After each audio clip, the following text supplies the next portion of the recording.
Welcome to another video of the FI Investors, where we help you achieve financial independence via real estate. And we talk about real estate, personal finance, and also mindset. So today we are going to be sharing about the team that you need so that you can succeed in real estate. One of the main things is strategy. The other thing is, of course, execution, but all of that doesn't matter if you're not working with the right team. You need the right team locally if you're investing locally in your area, or you need the right team out of state if you're investing outside of your area. And today we're gonna be sharing who are those key people that you need to make sure that you execute correctly on your path to achieving financial independence. But before we do that, you do me a huge favor, please subscribe to the channel, give me a like, comment below, share this with somebody else that's on their path to financial independence so that we can help spread the message of the financial independent investors. That is the whole goal, is what is the path to become a financial independent investor and what we can do as we're going to achieve FI, but also what happens after FI. So that's what we talk here in the channel. That's what I share with my story. And that is why we're here today. So if you know anybody that would like to learn more about us, share this video so that they can learn about creating their investment team and who are those key people. So let's get started.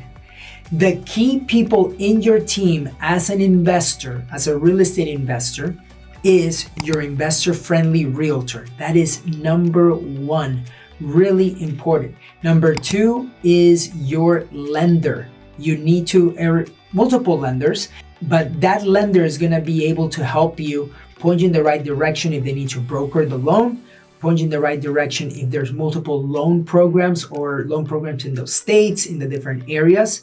And number three, of course, you need the right property management company if you're gonna be not self-managing, so that you can take care of the things that you do best, not just managing properties.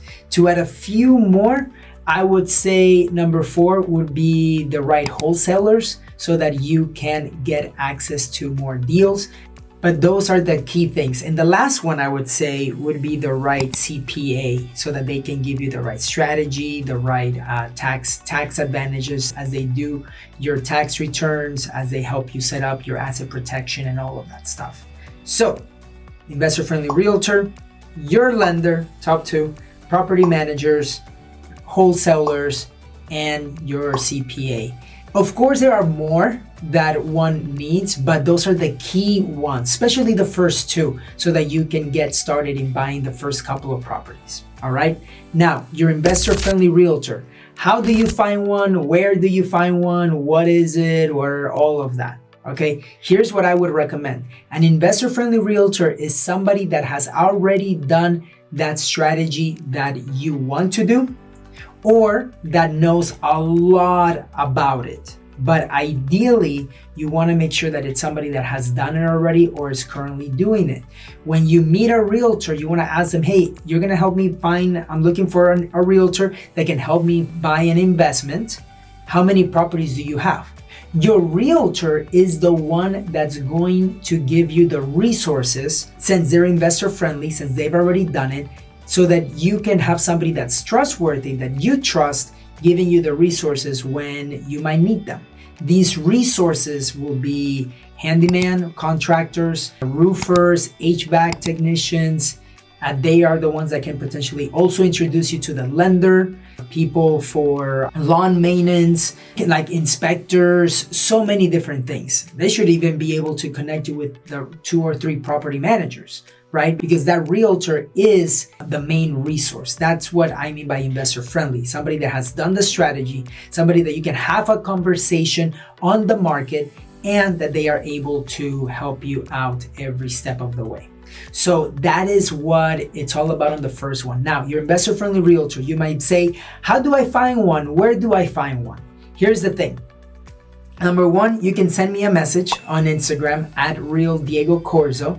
and I can connect you to one. I know a lot of realtors throughout my career. I am a realtor with Realty of America, and throughout my career of over 10 years, I've connected with realtors all over the US, all over Texas, and I can definitely connect you with the right investor-friendly realtor. Whether you're in California, Florida, Chicago, I've helped people in North Dakota, connecting them with an investor-friendly realtor.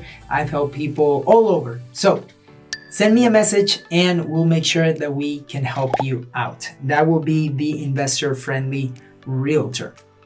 So you want to ask them if they've done the strategy, if what is their method of communication. You want to make sure that you ask them that too, to make sure that the expectations are met.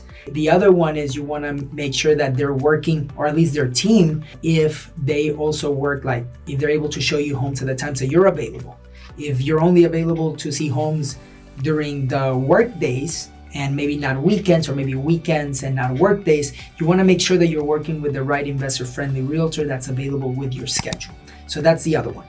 If you need help finding the investor-friendly realtors, as I mentioned, you can reach out to me. You can look on Zillow, you can look, there's many different ways, but send me a message and we'll make sure that we can connect you with the right person, especially if they're investor-friendly.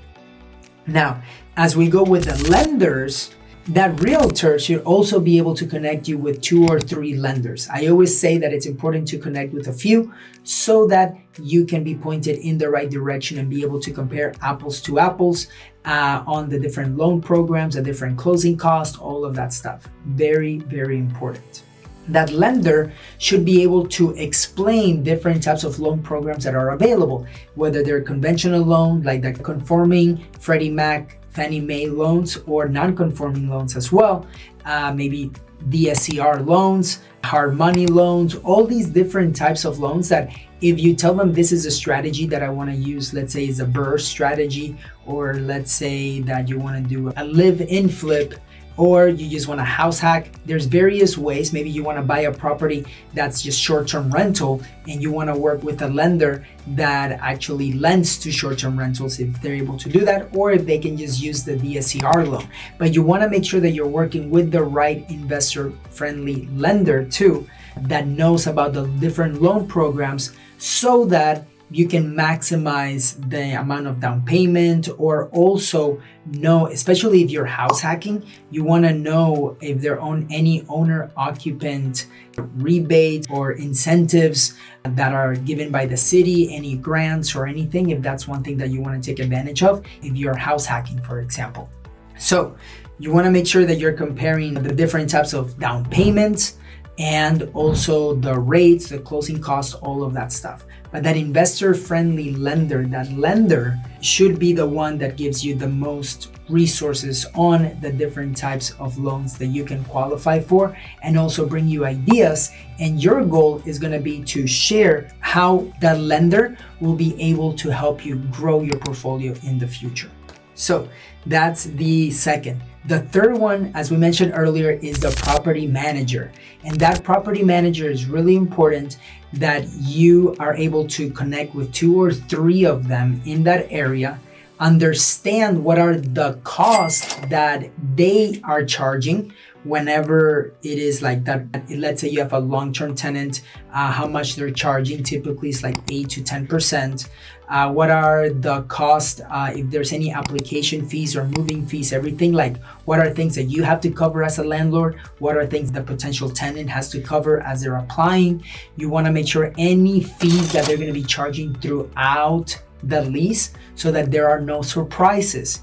You also want to let them know the zip codes that you might be investing in, because some property managers will tell you that there are some zip codes that they don't work, some cities or some suburbs that they don't work. So you want to make sure that you know all about that. If you need, later we're going to do another video on the questions that one should ask the property manager, because you want to make sure that you're aware of everything that they might be charging you, like any fees if they have to send out a contractor, how much that would be. Some people might charge $25, other companies might charge $75. So you want to know and be aware of everything. Also their method of communication, and also what types of applications do they use on the property management side.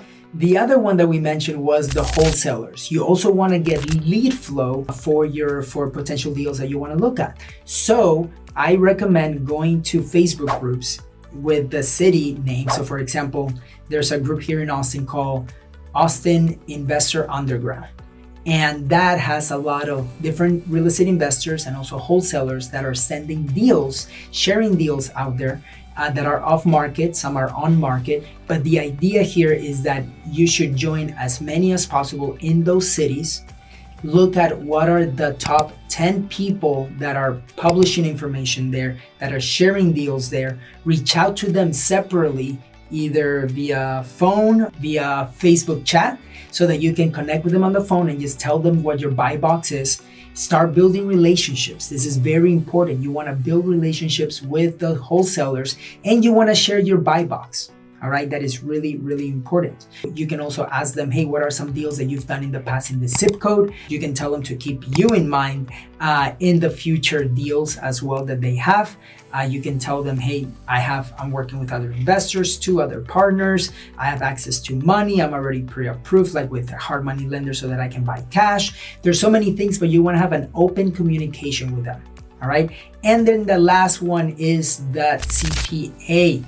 You want to make sure that you have the right CPA on your side so that you can have somebody that you're planning on growing as you grow your portfolio. So for example, it's very important to have those 2 sessions a year, for example, where you're tax planning with your CPA. You want to make sure that they are investor friendly, real estate friendly, so that you can tell them about asset protection. You can talk to them about cost segregation. They may be able to connect you with different vendors, different resources too, on maybe later, hey, I want to do a 1031 exchange, which we'll talk about that as well in another video. So there's a lot of resources, but the main thing here is making sure that you're working with the right team. So to recap is the investor-friendly realtor, the lender, the property manager, the right wholesalers, and your CPA.